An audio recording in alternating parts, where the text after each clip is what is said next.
Hello, and welcome to the very special episode of the Dungeon Masters Guild House. I'm going to go straight in. I'm absolutely honoured this week to be joined by Lysa Penrose. Thank you so much for taking. Yeah. Thank you for having me. No, and this is special for one of two reasons. One, obviously, fantastic guest, the community manager of the DMs Guild themselves, but also as of release, this is the 52nd episode.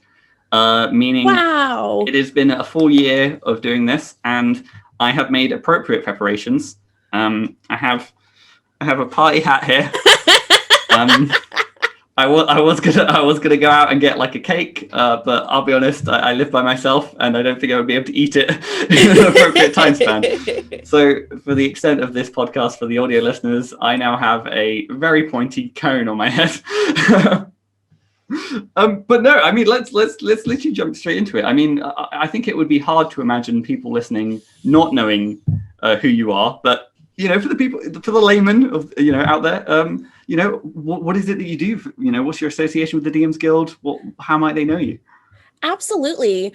So I am currently the brand manager for Dungeon Masters Guild. Started out as the community manager, but have since sort of graduated up, I suppose. But being the brand manager is basically the community manager plus other things. So yeah. Double responsibilities, just for a slightly adjustment of the title. Yeah, basically. Interesting. And then I guess like the so prior, obviously as well, a member, still a member of the guild adept system, or previous member? I was one of the first DMs Guild adepts, but a little bit after I started as the community manager, I decided to sort of like step back from that. I just want to make sure that I'm focusing on other people's creations and boosting other people's stuff. Oh, fantastic. And yeah, I mean, it's come up hundreds of times where, talk about, what makes the DMs Guild community as a whole so great. And yeah, I haven't been keeping a tally, but I would assume out of the 52 episodes, it's at least, a good, was it like 25% of the time of people going, it's our community and our brand manager kind of raising the torch and keeping everything great. My very first question then off the bat then is how did you stumble into becoming the community manager? Yeah, absolutely. So it's tied to my journey in Dungeons and Dragons in general, which all sort of started with Dungeon Masters Guild. I was and the D&D Adventurers League. So I was a local store organizer for Adventurers League events, and through that started dungeon mastering a lot. And I set myself a New Year's resolution that I would write my own adventure module, and maybe I would be brave enough to publish it on Dungeon Masters Guild. So the goal was, like, I saw DMs Guild, and maybe I'll publish something on there someday. And through writing that, a bunch of things sort of suddenly happened in the course of a year. I was invited to write for the D&D Adventurers League, was invited to be one of the premier guild adepts, all sort of stemming from that writing sample I had that I hadn't yet published on Dungeon Masters Guild. I was invited to write for one of the official hardcover releases with Wizards of the Coast, and then was invited onto the Adventurers League team itself, the administrative team. And then I saw the community manager position open up for DMs Guild, and I felt like, well, I'm doing some D&D things. I'm pretty tuned into the community. I think I could do that. And this community seems pretty cool. So I applied for that. And I think because I was rooted in so many different aspects of Dungeons and Dragons, that really helped me stand out from all of the applicants. I was going to say, you saying you're doing some things and stuff, I think that sounds like a bit of an understatement. like from the writing sample, going from, taking part in the Adventures League, everything across the board. Yeah, that must have been a hectic year. Yeah, it felt very much like a whirlwind. Yeah. But in a good way. In the best of ways. Yeah. No. Yeah. It's kind of, and I guess how did you find your time involved with the sort of like coordination of the Adventure League in particular? Obviously, coming from like a store and kind of organizing, that side of things. Well, I just really like community management. like in my like career post college in general, I've done a lot of different marketing things, but getting involved with like the people in the community is my favorite part. So for the Adventurers League, I was just really excited to find more ways to add like fun tools for other store level organizers to build their communities. So I feel like for the Adventurers League, one of my favorite things I did was create holidays that people could celebrate both online at their local store events. So my favorite one is Liar's Night, which is like the D&D equivalent of Halloween. So people earn a resource called Candy Corns from playing. It's like, I think it's for like every hour of play. And then you can also earn candy corns by doing different things like submitting a group photo of your group. Or there were little wandering monster encounters that people could insert. And if you defeat a wandering monster, they kind of explode like a piñata with candy corns. And then you can take your candy corns to the Colonel, who was a little cranium rat, and he would trade you candy corns for fun things. So kind of thinking back to like the arcade as a kid and trading in for sticky hands. Yeah, was it you get like 5,000? You're in there with your like 10,000 tickets, and you get like something that's this size. In terms of like the exchange rate was always a little bit scuffed.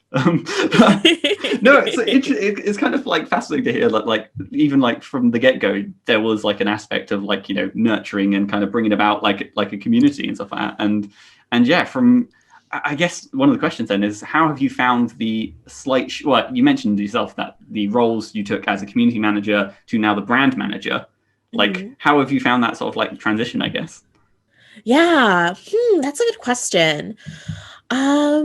I mean, there were a couple things that happened with that shift. We also brought on Jack Kaiser, who's helped a lot with some of the things that I did as community manager as well. So now if you email into Dungeon Masters Guild, I probably see the email, but Jack helps with a lot of the day-to-day support and some of the social media support as well.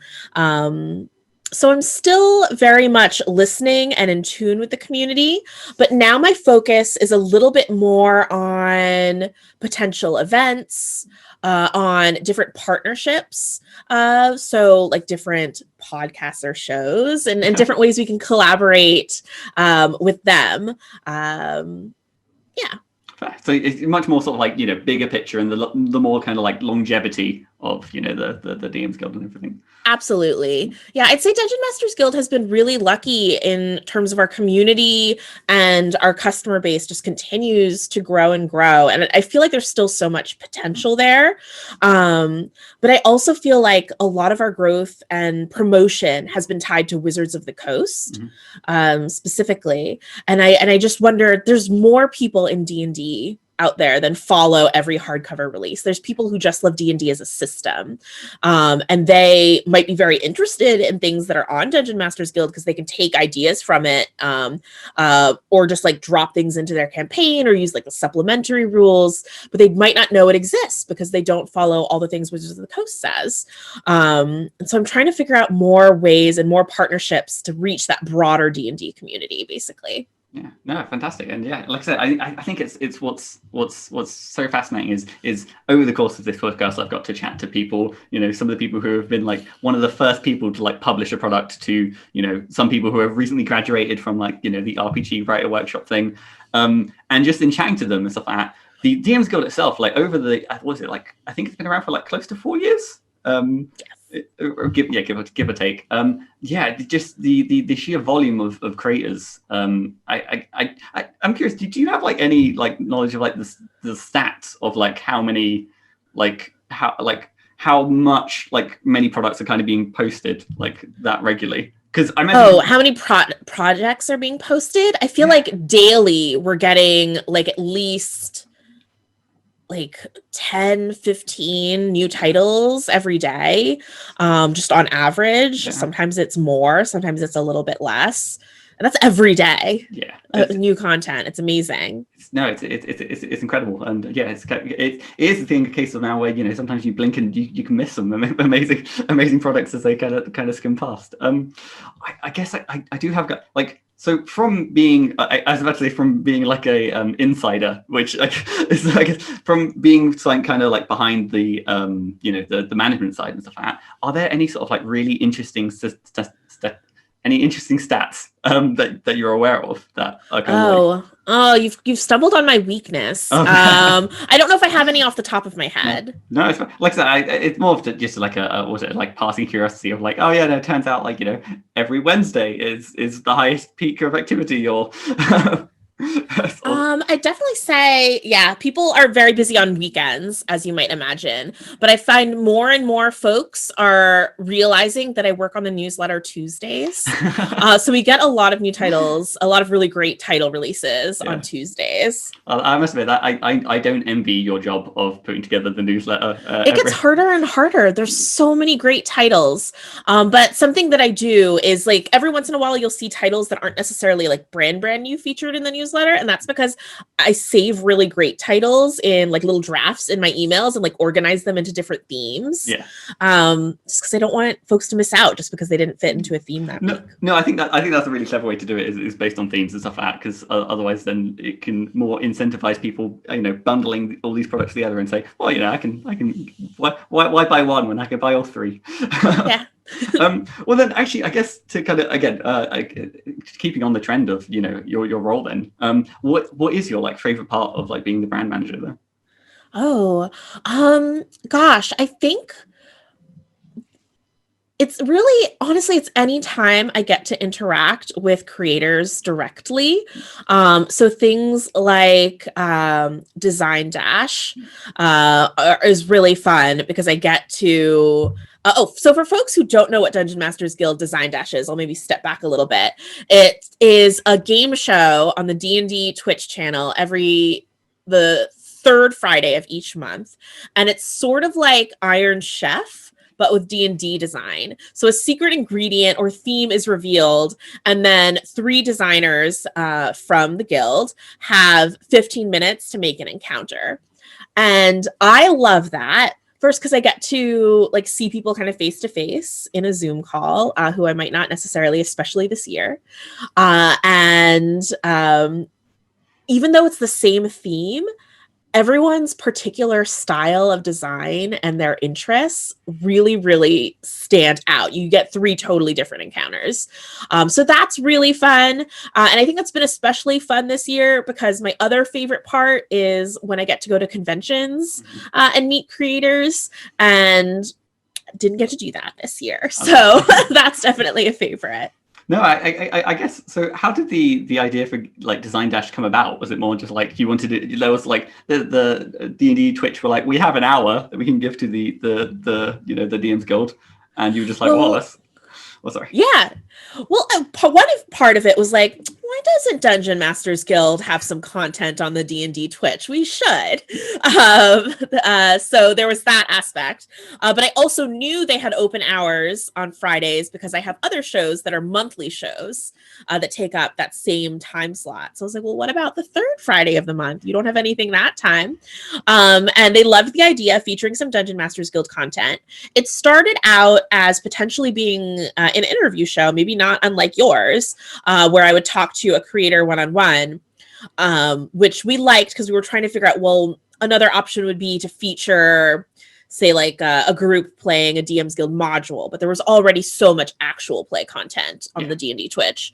But it was actually Bart Carroll, who's the head of digital marketing at D&D, who kind of pushed me to think, well, what's something more creative that we can do that would still really spotlight creators and how diverse they are, not just as community, as people, but also their styles of design.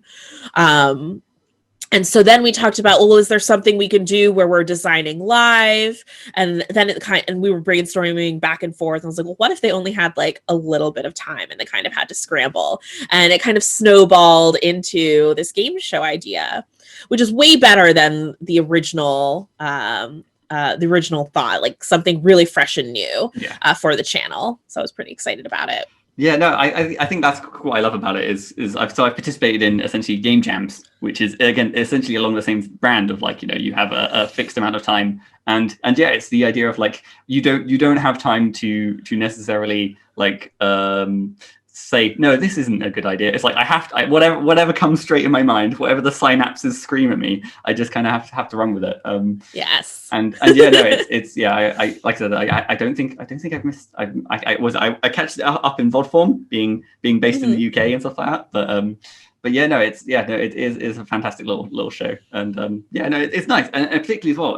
I love the fact that it has a chance to bring in more than one creator. Obviously, it's nice to have the the one-on-one chats, and my podcast has its place. oh no, that's not.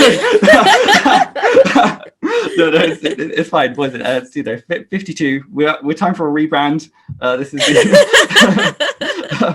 but no, I guess kind of like the next kind of like question would be is like if you were given the opportunity for like another sort of time slot, any consideration of like what you might do for that? Well, I guess I'll share that. Oh, well, I guess this is airing. Okay. So, actually, on the One Bookshelf Twitch channel, one thing that I've started collaborating with my coworkers at Drive to RPG was putting together a content schedule for twitch.tv/One Bookshelf. And so that we're doing Thursdays at 10 a.m. Pacific time, and there's rotating slots. And I also felt like, well, there really ought to be a Dungeon Masters Guild week, just because DMsGuild is such a huge creator community. So we're doing DMsGuild Community Jam, and that will be me talking with two creators and just having a conversation about any particular subject. The first one being sort of just like DMsGuild 101, how to get started. But I could also totally imagine doing one with you and maybe like Curse of Seb, someone who does a lot of reviews and stuff, and just talking about people who are part of the community, but then also like work ancillary to the community. Well, that would be a really cool perspective. I was going to say, I don't think I have as much energy as Curse of Sebs has. They are like a tireless cheerleader, where every so often, that they are. They do fantastic work. Again, it's fantastic to kind of hear these sort of opportunities, especially with building the relationship with not only Wizards of the Coast but also Drive Through, which is that the DM's Guild parent. I guess that's like our sister site. I guess One Bookshelf would be the mom, and then there's Drive Through RPG and DM's Guild and Storytellers Vault and all the little website babies. Yeah, nice. No, that's a nice way to kind of visualize it as a whole family then. What actually was it? So funny enough, you kind of touched on like an interesting point, talking about chatting with designers and trying to understand their creative process, or like seeing them work live. Obviously, you before being the community manager and everything like that, you were publishing as a Guild Adept, part of the Adventure League system, and as well as sort of being a freelancer for other systems and writing. I guess I'm kind of curious about like what your creative process is. Like, I take it like if we go back to like your very first product, like your sample that you kind of had together, like what was your idea? Like where did it come from? How did that? Oh goodness. So thinking back to that sample, which I ended up never actually publishing. Oh really? Yeah, like I basically finished it, but then like that year I had so many other things to work on that year. It just never happened. But it'd be interesting to kind of go back because I've definitely grown as a designer. I really like to latch on to one particular interesting concept, and build something around that. So actually using the first adventure I published on DMsGuild, Ruins of Hisari, as an example, I was reading Volo's Guide to Monsters and latched onto two particular pieces of lore. One, the Beholder's my podcast Behold Her makes me mispronounce beholder all the time. Okay. One, that beholders reproduce through dreaming about other beholders. How cool is that? Yeah. And then in the same book, Volo's Guide to Monsters, I read about Yuan-ti and followers of Dendar and how they manipulate dreams and nightmares. Yep. And so I took those two pieces and I was like, but what if together though? Yeah. So now kiss. yes, yes, exactly. So I latched onto those and then kind of outlined around, well, like what if all of these things were combined, until I got an adventure out of it. I am definitely an outliner. I was going to say, literally, you mentioned like an outliner and stuff. I think I kind of fall in the same category of I like getting my skeleton in order and sort of taking for them. My outline kind of starts out as more of like a web where I almost stream of consciousness, let myself write down any idea that comes to me. Because I feel like even if one idea isn't the final idea, it could lead to something really great. So I take notes on everything. And if there's something that is really stuck in my mind for some reason, I even let myself just write it over and over again. And I eventually graduate from that phrase to creating this sort of skeleton of the adventure. So like what my headers will actually be. It's actually very soothing to me to like actually know like exactly what the name of the header is going to be and have all of that. And then you just kind of like fill in the different parts. I think what's also fun is, depending on the kind of the product and stuff, sometimes filling in the headers, like obviously it's not always player adjacent, so you can get your monster puns in there. I love entertaining headers, just little fun things for the dungeon master while they're prepping. So I also guess, so with this this first publication as well, was this actually through the Adventure League system, or was this like a standalone? This was standalone. So the way Guild Adepts worked was you could publish things and then get them approved for Adventurers League after the fact. So this was eventually approved for Adventurers League, but was published as a Guild Adept product. Okay. Interesting. And then I guess, how did you, I always like asking this question then. So how do you find the difference between writing for, obviously, the, what was, I guess, the Adventure League system, slightly different from the CCC, and now it's the, I'm kicking myself for not knowing, is it Adventure Quest? I'm no longer the community manager for Adventurers League, so I don't have to know those things. I'm free. But no, they've again, was it with they've 10? Changed CCCs, which it's good. It's nice to keep it, keep things fresh. Goodness. So the difference is,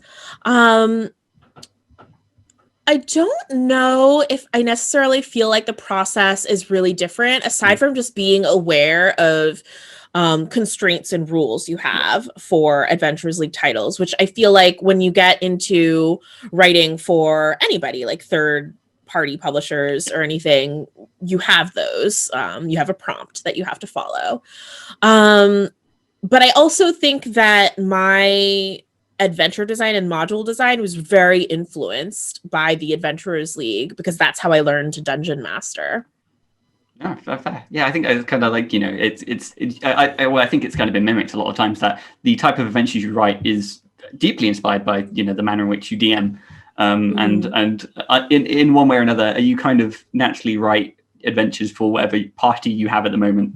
And yeah, it's kind of interesting to see, an adventure that's like, clearly the person writing this is very used to having a party full of very sort of quirky wizards who ask a lot of questions. And you can see, they've provided a lot of lore, as if there's so many history checks that maybe they're so used to having one person go, does my character know anything about this? And kind of the rest are gonna absolutely. I will also say Adventurers League has changed templates for their modules over the past few years, and I think they've moved away from this particular template, but it was season 8, I want to say, maybe it was season 9, but there was an adventure template where it was, rather than writing a module in a more typical way where you might have sections based on like locations where they are and such, there were scenes, and the scenes just have lists of like base description of the room. And what I took away from that was they would have NPCs, and NPCs don't really get bullet points of what they're necessarily like they tell you this piece of information, this piece of information, this piece of information. But more of a list of this is what their motivation is. And more of a focus on that. And I really latched onto that, and that influenced my design a lot. Yeah, it's interesting as well, because when one of the things that like when I first started writing, my only sort of like source of like inspiration was the hardcovers. And that's kind of what I used to kind of shape my things. And it wasn't until that, I stumbled across the Adventure League template that I saw, the sort of what they know section, or like, the sort of sub inline headings, that I was like, this makes so much sense. And then that was like a point where from then on, a lot of my products kind of included stuff like that like, on a quick glance can. So no, it's particularly fascinating how reading different adventures across, again, hardcovers, Adventure League, other products of DMsGuild can not subvert, more like directly kind of influence the manner, because you see something, it's like, that's neat. Why am I not doing that already? Yeah, absolutely. Like, I don't know why I didn't think of it on my own, but it really clicked where, the Dungeon Master could deal with whatever the party throws at them because they know what's motivating this NPC. So I really liked that. But also, like, I get asked a lot, like, what I want to publish an adventure, what should I do? Where should I get started? And one of the things that I recommend is, read a lot of different modules. Like on DMsGuild, you can get some Adventures League ones, you can get some written by different creators you admire, and like read how those are structured. Because like you said, you might see a way someone does something that you want to incorporate in how you structure your adventure. Yeah, and I think there's no harm in I guess copying a style and stuff like that. It's normally the case of like you especially when you're starting out, just being able to sort of see a style that you like and copy it over time with each product. Again, it naturally becomes your own, because you realize that like, I don't really like this particular subheading, or the intention of this. I can convey this information in another way. It's all about how, regardless of how your journey starts, it's a journey. And we've got very wholesome. But then I guess, so bringing it back to your individual like creative process, then do you have like a favorite part? Like you did kind of mention that, like getting your like outline in order. Is there any other moments that kind of sort of stand out? Making NPCs. Oh, really? Yeah, NPCs are my favorite. I feel like if there's something that ties a lot of the things that I write together, is that I add a lot of like interesting quirk and detail to the NPCs that I have. And I think that is a carryover from how I DM. I like to add like tiny little personality things that my players then get like really latched onto and really excited about. So when I sit down and I actually put in the people that they have to interact with, or the creatures that they interact with, I like adding like weird motivations that aren't necessarily productive to the story, but are fun. Yeah. Or like little details about like how they talk or communicate, those sorts of things. So I guess I'm curious then to like dig a little bit. What are like some of the examples of like interesting quirks that you've kind of given in the past? Ooh, okay. So in Adventurers League, there's one NPC that I've put into, I think, all of my Adventurers League things except for my first one. As I say, I do love that. I love that you have the ability to inadvertently create your own canon character. Yeah. She started out, I think she wasn't in the first one, because after that first adventure, I wrote Rats of Waterdeep with Will Doyle, and she first appears there. But her name is Joy Hultmark. And I also like giving people names that are like a word, and then giving them a personality that's the opposite of that word.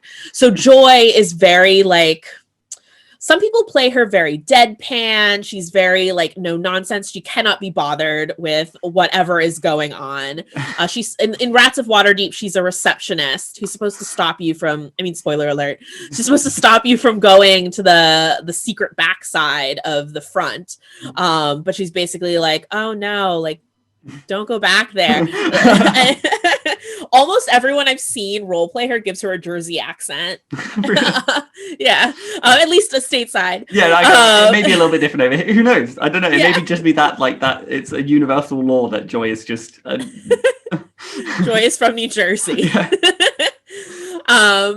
And I've put her into different adventures, but like at different ages in her life and stuff. So she appears as like a teenager. Can you just imagine her personality probably fits being a teenager better?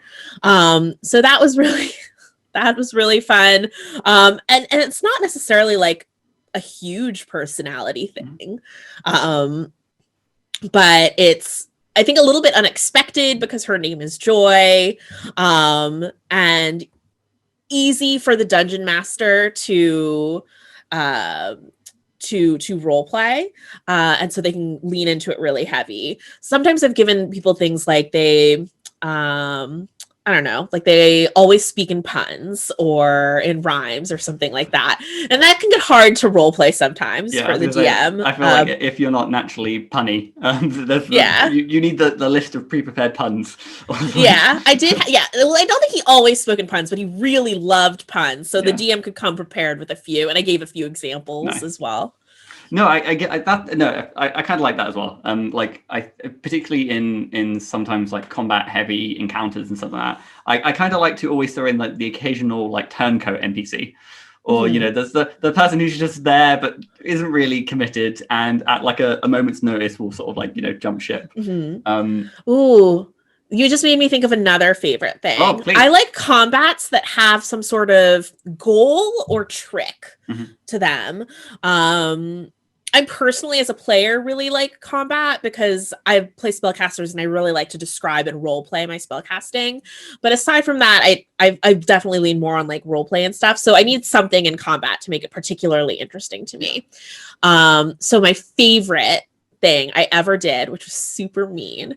It was during the Tomb of Annihilation season. So they were in a jungle and there's like a sand pit, or there's quicksand, but you don't know it's quicksand because the creatures above it are zombie beholders. Two zombie beholders floating above the quicksand. And so people run into that fight and start sinking. But that's not the only trick. The other trick is that there are ogre zombies in the quicksand who don't need to breathe. So you're sinking, and then also there's ogre zombies pulling you down. I feel like there's nothing worse than you're sinking in a like, you know, a quicksand pit, and there's something grabbing you, and just I think that's the one. Like, you're already in a bad situation, and you're probably thinking two tricks. Yeah, this can't get much worse. No, 100%. I think the most evil thing I've done. Like, one of the like advice I like to like try and give to anyone asking about like, okay, well, how can I make, you know, an adventure more engaging? And that's one of the things that I always lean to is like, what can you do within a particular combat encounter to kind of make it interesting, to kind of lean into the environment? Because I guess depending on depending on like your adventure, like if you, again, because if we go back to your, is it Yuan-Ti and Beholders, that seems like a very much like that's like a premise based way to write an adventure. Other times you have like, I guess, like the idea of like it being character driven, or maybe a particular event, or perhaps like, you know, a particular encounter that you're kind of trying to focus or hone everything around. And yeah, it's like, I mean, the go-to thing is a lot of players have probably fought goblins in the cave at some point.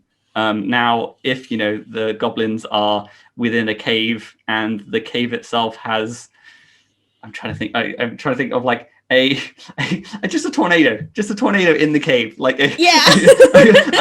there's a goblin shaman who has, you know, managed to summon a tornado that is goblin sized in itself. Having that just a tiny little tornado, and just having that run rampant through the room is just, you know, an innate way to, you know, make it a little bit more engaging, hopefully. The cruel end of the spectrum is to just throw quicksand and beholders and ogres. Oh, I was so pleased with myself when I realized that nasty combo. Did you get the chance to run it? Yes, I have run an adventure.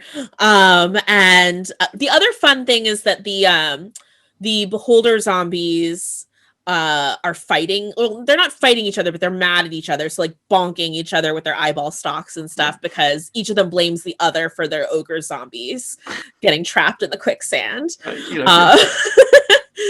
So that's fun. I usually focus a lot on that. The combat gets pretty nasty though. I've heard of some folks, at least one table, doing not so well on it, but yeah, it's definitely challenging. All right, yeah, I'm always curious to hear of like the TPK stories. And yeah, I don't know how basically I thankfully it hasn't happened yet, but I've not had like feedback from one of my adventures where they've been like, oh, we TPK'd here, and I never know if that's like a great or like I don't know how as a designer you're supposed to like feel about that, whether like obviously with Tomb of Annihilation you kind of lean into like you kind of like it's kind of natural to try and kill the party with the Young as a Child being as I don't know if it's just like an adventure set in Waterdeep, it's probably like there's not that many murder parties going around. No, fascinating. And then I guess the other side of the coin then, is there like a part of the project that you don't necessarily enjoy as much? I don't know if there's a part that I actively dislike. I'd say, yeah, I don't know. I don't know if there's a part I don't like. I like that there's lots of different aspects that go into adventure design. I'd say probably what I've had the least experience with is things like creating player options and stuff in that side of design. But that's not because I dislike it. I just haven't had the opportunity to.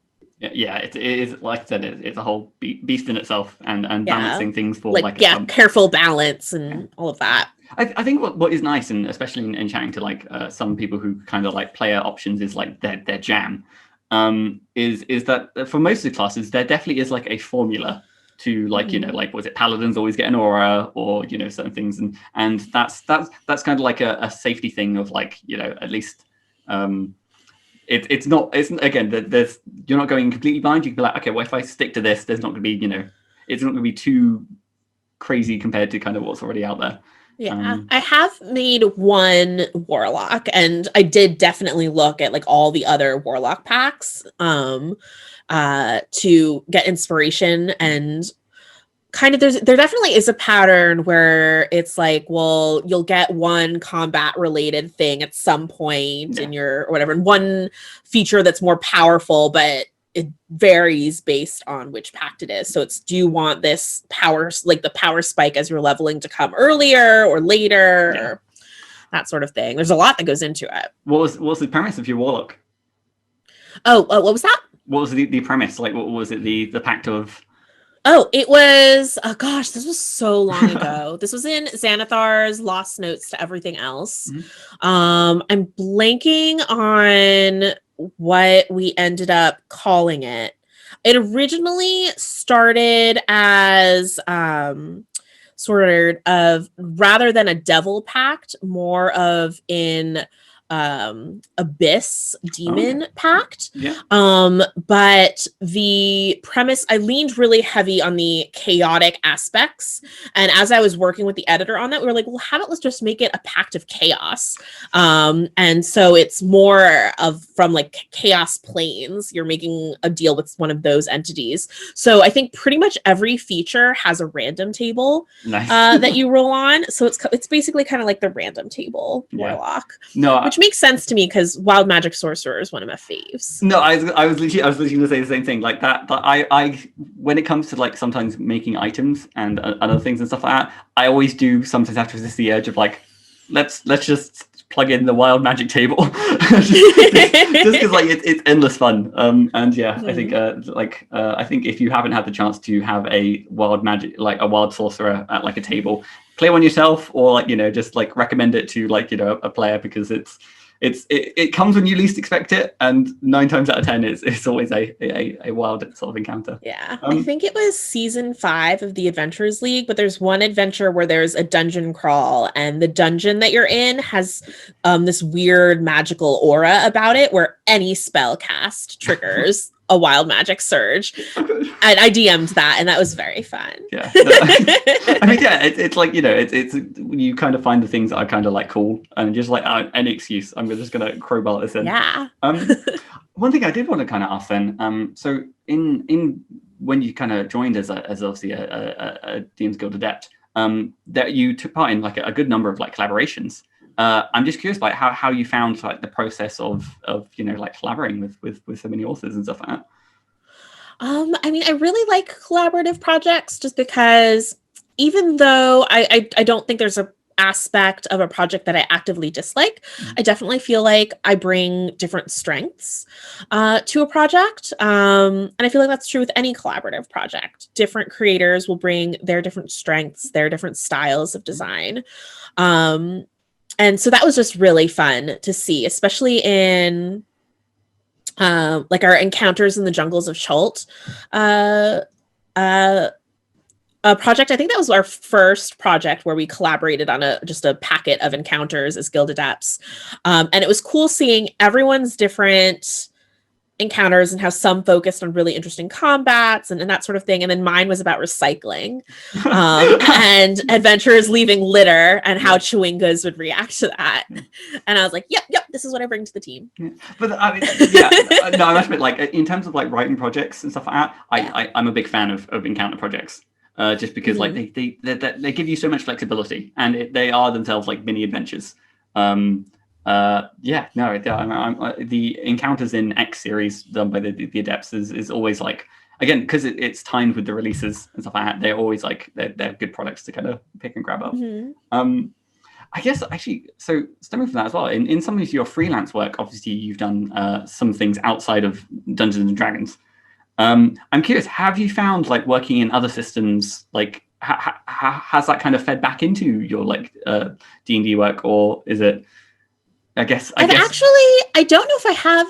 Sorry, it feels weird that I don't fully know, but forgive me because I've done a lot of different things. No, I think all of my freelance work has been in D&D. Although, if you're listening to this and you're a non-D&D thing, I'm really interested in exploring writing for other systems. Yeah. I have, however, played and run a bunch of different systems. Yeah.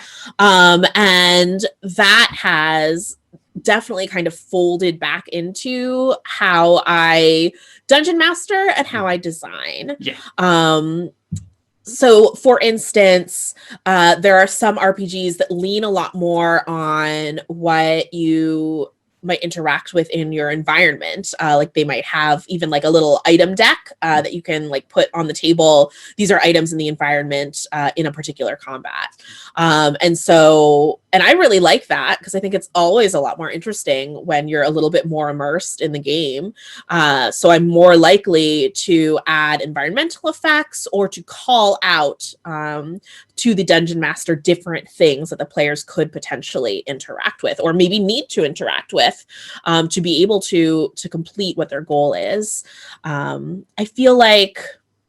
I also feel like a bunch of one of the things I love about non-D&D systems is that they can become very niche and very good at one particular thing.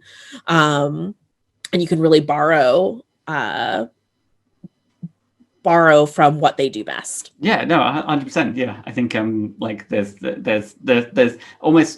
always something to gain from playing through sort of different system, and whether that's even just like a different sort of perspective on some of the strengths of D&D as a system in particular, or new ways to sort of again borrow mechanics that kind of can lend themselves. I do like the idea of like almost like a deck of cards with like things to put in rooms that kind of like my mind goes straight to like I want like a card that just says chandelier, and you can just put chandeliers in most rooms.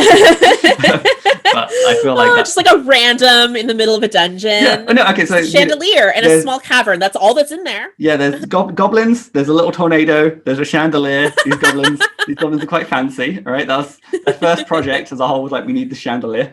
That encounter. I really want to play this encounter now. Here's the thing. I feel like anytime I'm talking about like I have to pull an example like out of thin air. I do hesitate to like lean towards goblins.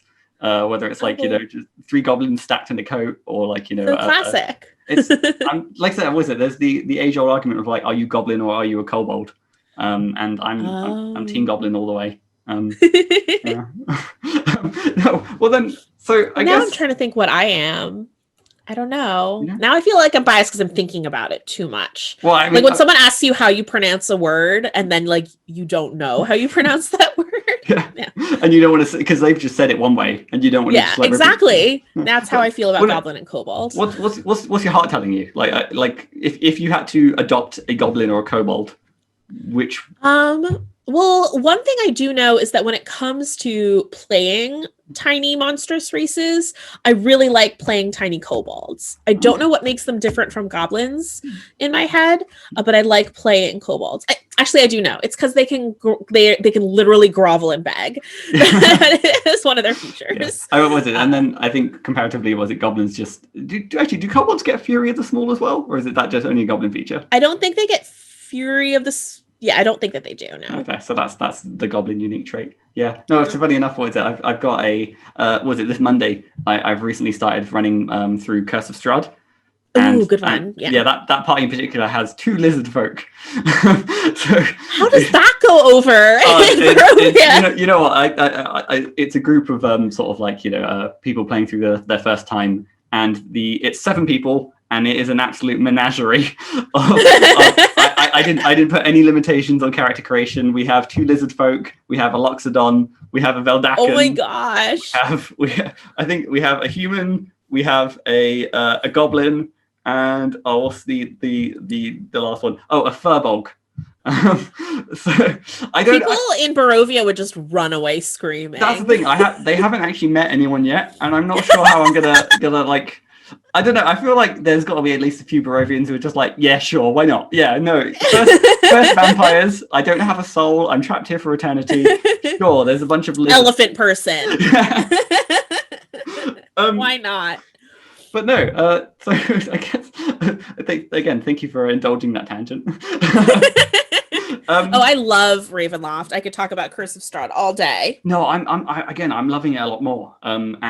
Basically, I haven't actually. I used to play it a fair bit, just because I think when I first started playing D&D, that's kind of how they introduced us.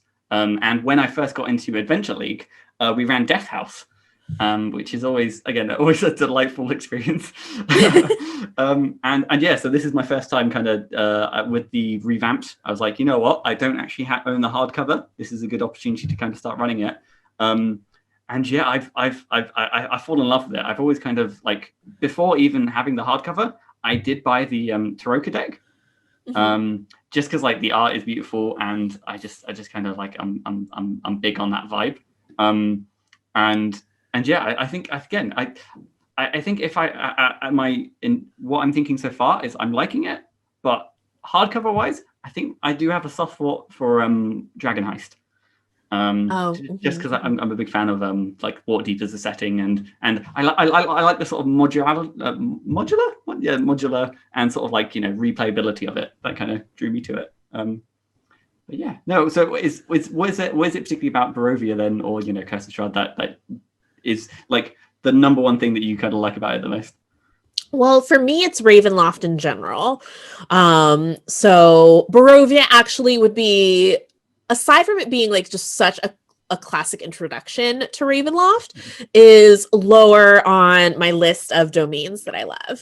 But if you're maybe this is tied to my love of like quirky, like enigmatic NPCs, but that's basically what Ravenloft is. You get someone who has some sort of really tragic story that you get to slowly discover, and they're very enigmatic, even if they're terrible and nasty. But everything in the domain is tied to them, so it's like slowly learning this story. And I also feel like because it's a gothic horror backdrop, there's so much room there for heroics that might end up being fully tragic in themselves, but it lets heroic players really shine and struggle and hopefully ultimately prevail. Yeah, there's how many? So obviously, the Barovia is just one of the. How many domains of Dread are there? There's at least. There are Well, it's all one domains. Oh, well, so how many domains of Dread? There's so many. It's like a Yeah. whole continent. Yeah. And then aside from that, there's a bunch of different like pocket domains that aren't part of the main continent. My favorite one is Lamordia, which is sort of like the Frankenstein Oh, domain. nice. In Adventurers League, the admins get to run author onlys, which are basically like homebrew, sort of, but in an Adventurers League context. And so mine was set in Lamordia. Awesome. But there's even like a domain full of vampire illithids, Bluet Spur. That's like I think that's like a level 17 to 20 domain. Again, it's the equivalent of, the Yuan-Ti and Beholders are like, now kiss. Yeah. It's like, my players were pretty bad already, but let's give them some vampire abilities. Yeah, No. exactly. So chances are, if you are into Ravenloft, there is a flavor of Dread just for you out there. Uh-huh. Then no, well, I guess to bring back and sort of to cycle back around then. Is there any particular lesson, like over your journey as a creator, that you kind of wish you'd learned a little bit earlier? Or I guess there's something that comes to mind, but I also feel like every creator who starts making things themselves and then starts getting opportunities from third parties and stuff learns this in their own way. I wish that whirlwind year someone had told me it was okay to say no to projects. Yeah. But I did not know that. I said yes to everything because you kind of have that fear that if you say no, that opportunity is not going to come back again. So you have to say yes. Yeah. And then you're working on so many things at once and it gets very, very overwhelming. Yeah. So I wish someone had taught me that. And I say that advice at pretty much like every panel that I do. Yeah. But I wonder if it makes a difference or if everyone's still going to learn that lesson on their own. It kind of feels like the sort of thing you do have to. Yeah, I think it is always the case of like you hear the advice and then you get given an opportunity and you're like, well, yeah, obviously, like if I was in a bet, I would say no, but this is a different opportunity than exactly. Like, yeah. I would know if it was an opportunity that I couldn't handle with my 7 other plates that I'm already spinning. Yeah, exactly.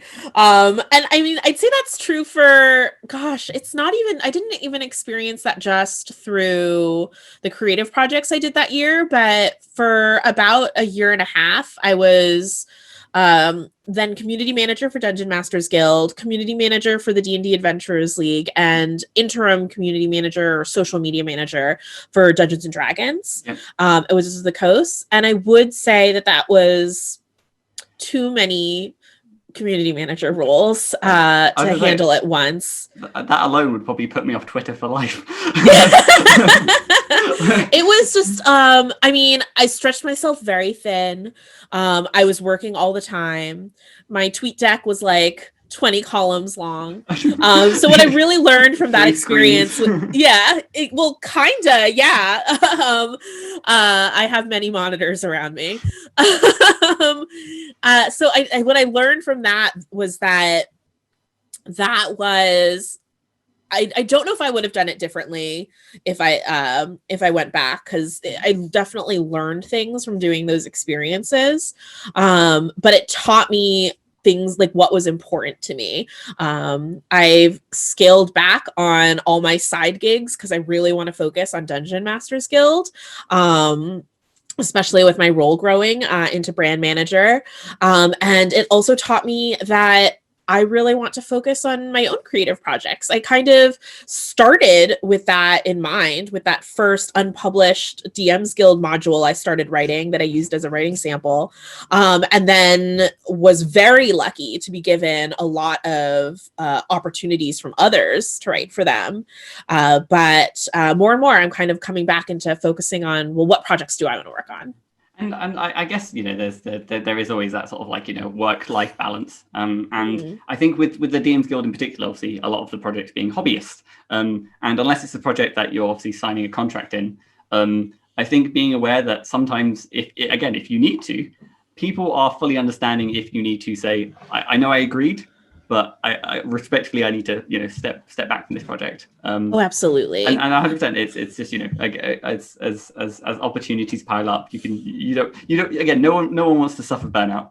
And that's kind of like a speed run, like how quick can I burn out?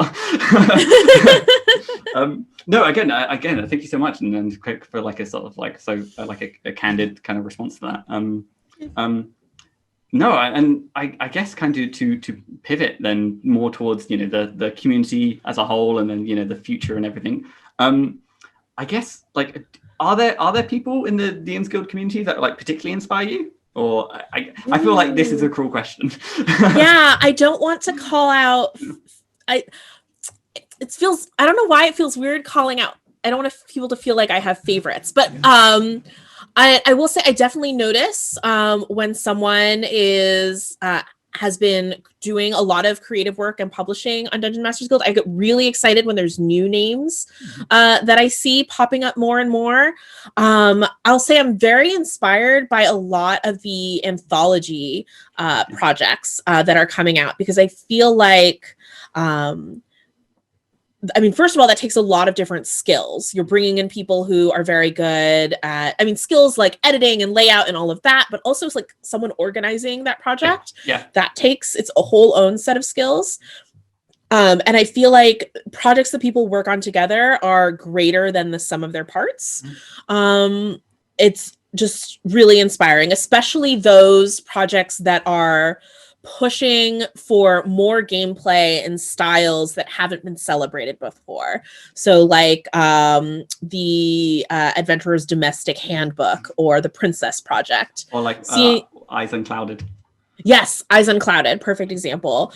I get really excited seeing those because I feel like someone who maybe has avoided D&D because they feel like that's not a game for them might reconsider the system because they see something that is an aesthetic and a style of play that would interest them.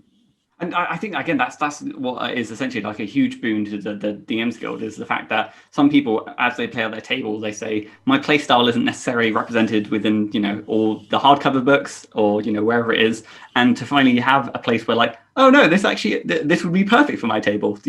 This is a group of heroes who, if given the chance, they will adopt everything in sight.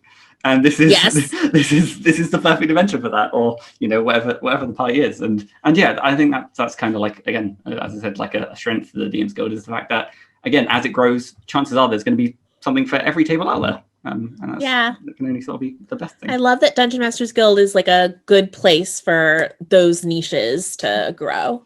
No, and I must admit, in terms of like sort of anthologies, especially when there are people who sort of release the anthology and it turns out their first project on the DMsGuild was organizing an anthology, is always gives like that's going into debt. Slow clap, like wonderful, like standing ovation. Yeah.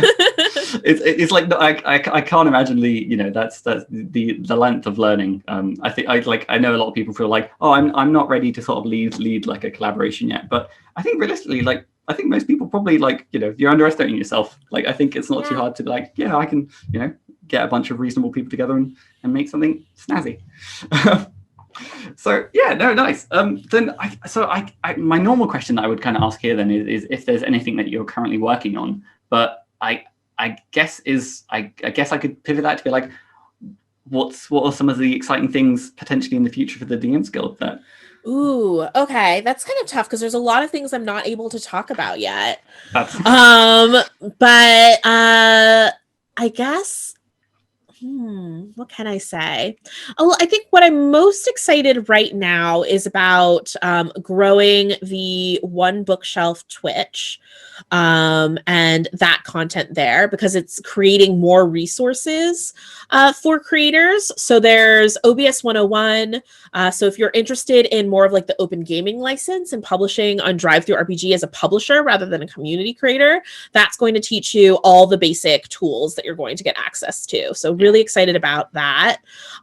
There's Learn to Play. So all the amazing RPGs that are on Drive-Thru RPG, well, not all of them, but one by one, we will be learning together how to play them with our staff. I say from here to, you know, the end of time. From here to the end of time, one by one, we'll be learning those games. And then DM's Guild Community Jam. I'm really excited to see how that grows. And then the fourth one, I'm trying to figure out, is it? Oh, I think that I was going to do one where I'm playing single player games. And so I could play also some solo DM's Guild adventures too. That'd be exciting. Yeah, no, I must say, I love that there was a recent trend of like one-on-one D&D sessions and stuff like that. And yeah, I think the leaning into these sort of like single, I guess, like player and DM, like I guess the one player modules. I think it's an interesting design challenge. So no, I have to go again. I'm going to go diving into the DMs Guild to see how many I can find. What honestly, I think looking at the time. The hour has absolutely flown by. And again, I can't thank you enough. And I guess I probably should thank the people listening for tuning in for a year. And yeah, no, this has been an absolute blast. Thank you for everyone who's kind of been listening week in, week out, and putting up with me. I think that the plan is to keep going for another year. And then again, I think that's when my contract runs out. And I will no. But yeah, I guess my next question kind of is then, Lysa, is if people are kind of curious to kind of hear what's going on with you, where are some of the best places that they can sort of keep up to date with you and your goings on? Yeah. So first, I want to make sure that I say thank you for having me on, and also thank you for creating such an amazing way to spotlight the different creators that we have in our community. I appreciate that so much. If you want to find Dungeon Masters Guild on the interwebs, I mean, there's dungeonmastersguild.com or DMsGuild.com. But we're also on Twitter and Instagram at DMs_guild. And you can look up Dungeon Masters Guild on Facebook. We have a page and also a group that is meant for creators to collaborate and ask questions and all that jazz. If you'd like to find me, I am on Instagram, Twitter, and Twitch at Lysa, spelled with a Y, Lysa, Lysa Penrose. And I talk about D&D things, but also am a variety streamer and talk about witchy things and all that jazz. So check me out. Fantastic. Yeah, there will be a collection of links all over the description somewhere for people to kind of follow. But no, again, I can only thank you for taking some time out of your day to sit down and have this chat. I've been Matthew Whitby. I think I said that at the start. Maybe I didn't. Who knows? But in case you're wondering who you've been listening to, it's been me, Matthew Whitby. You can find me at Twitter at Whitby Writes. Obviously, the timing of this episode should be the 24th of December. So Merry Christmas. I guess my very final question then is how do we end a podcast? I think with rocks falling and oh no, that's so sad. No, rocks falling, missing us, and us having a celebratory toast. About snowballs. Snowballs fall. Everyone turns into snowmen.